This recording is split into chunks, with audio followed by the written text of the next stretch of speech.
Welcome to Book Solid, the home service growth podcast. Helping service businesses capture more calls, respond faster to leads, and turn more opportunities into book jobs. It is 8:30 on a Tuesday night. A homeowner's air conditioner is blowing warm air. The house is getting hotter, so they search for an HVAC company and call the first number that looks trustworthy. Nobody answers. That is understandable. Your team may be home, on another job, or already finished for the day. Then the caller hears, "You've reached our office. Please leave your name and number and we'll call you back." The homeowner does not know when you will call. They do not know whether you handle evening requests. They are not even sure anyone is checking the messages. So they call the next contractor. That may be happening to your company right now, and the problem may not be your advertising. It may be the 10 seconds after a missed call. I'm Jeff, and this is Booked Solid, the Home Service Growth Podcast. If you run a plumbing, HVAC, electrical, roofing, or other home service business, you already know that missed calls are expensive. Today, we're looking at a simple way to recover more of those opportunities, turning your voicemail into a clear next step instead of a polite dead end. You do not need a call center. You do not need to promise 24-hour service. You need a message that answers the question every caller is asking. What happens now? A vague voicemail creates uncertainty, and uncertainty makes people take action somewhere else. The caller may be dealing with a leaking water heater, a failed furnace, a tripped electrical panel, or a roof leak after a storm. They are already distracted. They do not want to solve a communication puzzle. If your message says only, "Leave a message and we'll get back to you," the caller has to guess. Should they wait 5 minutes? Call again? Text number? Search for another company? Most people choose the easiest option. If another contractor offers a clear response path, that contractor may get the job, even if your company was the one they originally preferred. There is a second cost, too. Vague messages create messy follow-up. Someone leaves only a name. Someone else calls 3 times because they are not sure the first message was received. Your office then spends time asking basic questions that could have been collected at the start. One short recording affects the customer experience, the amount of office work, and the number of calls that become booked jobs. Here is the difference a caller can feel.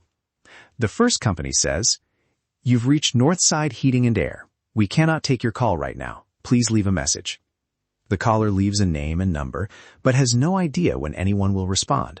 A few minutes later, they call another company.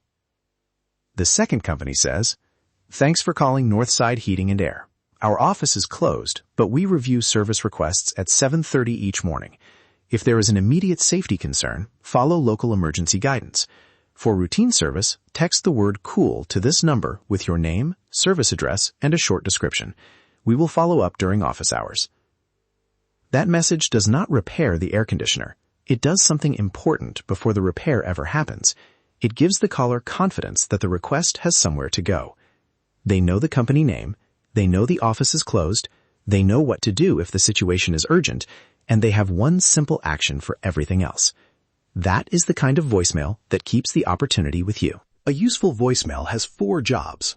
It identifies the company, it reassures the caller, it gives honest guidance for urgent situations, and it offers one clear way to continue. Start with the business name. Use the same name customers see on your website, truck, and invoices. That matters when someone is comparing several companies or reached you through a forwarded number. Then set an expectation. You might say the office is closed, the team is assisting another customer, or service requests are reviewed at a specific time. Be honest. The goal is not to sound bigger than you are. The goal is to make the next step believable. For urgent situations, be plain. If you do not provide emergency service, say that. If an on-call technician is available, explain exactly how the caller reaches that person. Do not say someone is standing by unless someone really is. Finally, give one primary action, not 5. 1. This is where companies often overhelp. They say you can text us, email us, visit our website, leave a message, or call back tomorrow. That sounds flexible, but it makes the customer choose while they may be standing beside a leak or sitting in a hothouse. Make the next step obvious. Here is a version you could adapt for a plumbing company. Thanks for calling Brightline Plumbing. Our office is closed right now, and we review service requests at 7:30 tomorrow morning. If there is an immediate safety concern involving gas, fire, flooding, or another danger, follow local emergency guidance. For routine service, text the word plumbing to this number with your name, service address, and a short description. We will follow up during office hours. Thanks for calling Brightline Plumbing. Notice what it does not say. It does not promise a technician in 15 minutes. It does not claim someone is monitoring the phone all night. It does not ask the caller to explain the entire history of the plumbing system. It gives the company name, sets a time expectation, addresses urgent concerns, and asks for the essential details. Keep the recording short enough for a stressed caller to follow. 30 to 45 seconds is usually plenty. Use plain language, speak a little slower than normal, and make the keyword or phone number easy to understand the first time. The recording is only half of the system. The other half is what happens when the caller responds. Suppose the message asks people to text a keyword. Someone needs to review those texts at a defined time. That could be the office manager at 7:30, a dispatcher before the morning rush, or an assigned team member at the beginning and end of each day. The first response can be simple. Thanks for contacting us. We received your request and will call shortly to confirm the details. That acknowledgement matters. It tells the caller the message did not disappear. After that, the request enters the same workflow as every other lead. Is it an urgent situation? A qualified service call? A quote request for an estimator? Does the team need one more detail before scheduling?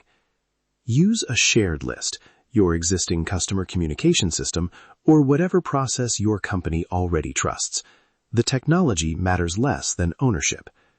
Decide who reviews the requests, when they review them, what acknowledgement goes out, and how a qualified opportunity moves towards an appointment. If the voicemail response sits in a separate inbox nobody remembers to open, the greeting has only moved the problem to another location. There is one promise you should never make casually, a response time your team cannot deliver. If the greeting says, "We will call first thing in the morning," someone needs to know that is the standard. If messages are reviewed at 9, say 9. If the business is closed on Sunday, do not promise a Sunday callback.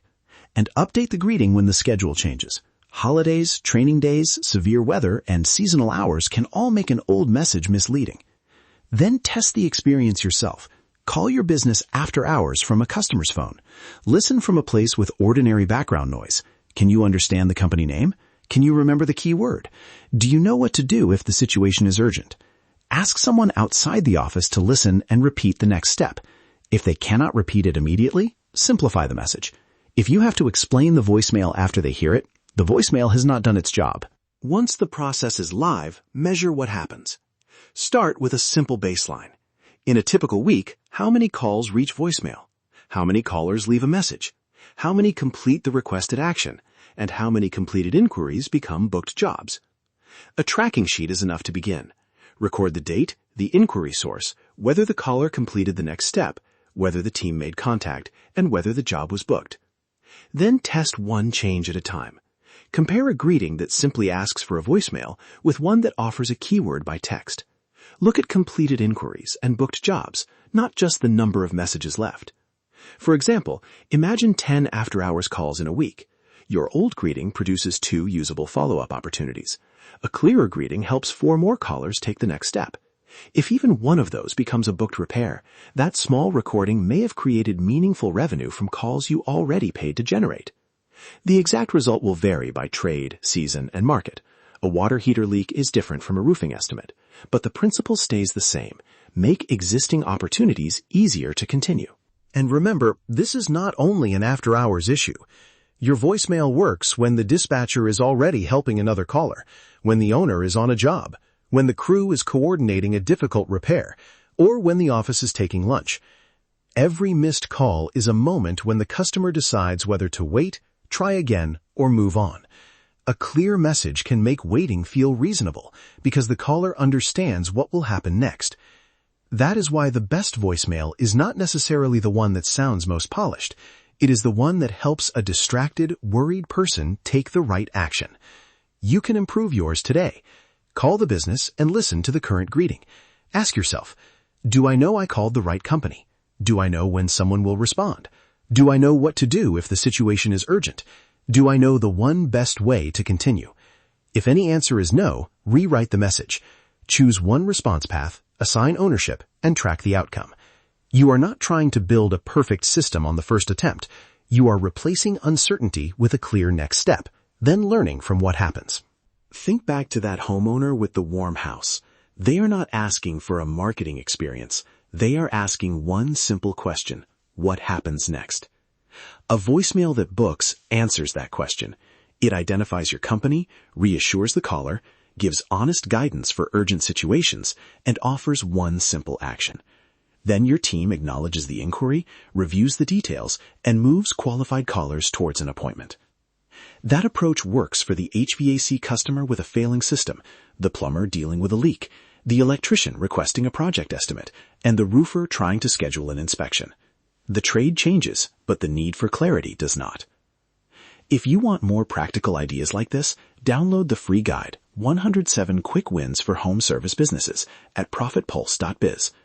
It is filled with simple ways to capture more calls, follow up faster, and turn more of the opportunities you already receive into booked jobs. Thanks for listening to Booked Solid, the Home Service Growth Podcast. If this episode was helpful, subscribe so you do not miss future conversations about simple systems for home service companies. And if you know another contractor who could benefit from this idea, share the show with them. Until next time, keep building systems that turn more calls into booked jobs.